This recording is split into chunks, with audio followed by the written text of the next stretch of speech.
When I was 13, my parents moved to Florida. I'm the youngest of 4 children, but at this point, my siblings had all moved out. Other than my parents and occasional family, I was alone. No friends, no siblings, knew no one. I was always making jokes and being a goofy kid, always trying to be funny and make people laugh. So it was scary for my parents to see me get so depressed so fast. There was one point when my mom needed to go to the hospital for kidney pain, and she ended up needing a surgery. After a few more hospital visits. After the surgery, she went through about 2 weeks of excruciating pain with no clear reason as to why. Nurses scolded her for being so loud, and doctors told her she was just constipated, not realizing she was slowly dying. I'll never forget the day we went to the emergency room, and after about 45 minutes of not being addressed, she screamed out for them to kill her just to end the pain. When they finally took her back, they realized she was filled with urine. Apparently, during the surgery, the doctor had severed something they weren't supposed to, and she was filling up with urine. Her innards were essentially glued together because of how long she had just been sitting like that.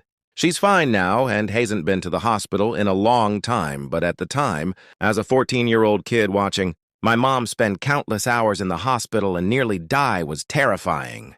My dad had been working the whole time, juggling having a wife in this condition, a son who's depressed and has to make it to school and work on top of it all. Looking back on it, I can't imagine the stress he must have been under. But at the time, I was furious with how he went about things. Lashing out, coming home angry at the smallest things, slamming doors. Every interaction somehow started as an argument. A few years later, Mom was feeling better, but she had her moments.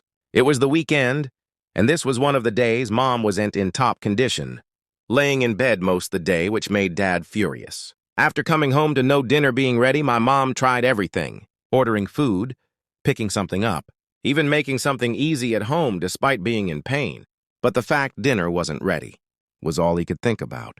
After a few beers, the fighting got louder and louder. I think now's a good point to mention when I was around 6. I witnessed him hitting my mother in the face and her falling to the floor, crawling away. Being a little kid, I didn't know what was happening, but they told me to go back to bed, so I did. But their fighting was so loud, I woke up 2 more times. By the 3rd, Mom brought me with her to the hospital where she was mostly fine. At the time, I had no clue what happened. They did a good job hiding me from it all, but as I grew up, it was all very clear. Point is, by the time this night rolled around, this trauma was still in the back of my mind. All I could do was sit in my room trembling as the fighting dragged on and on.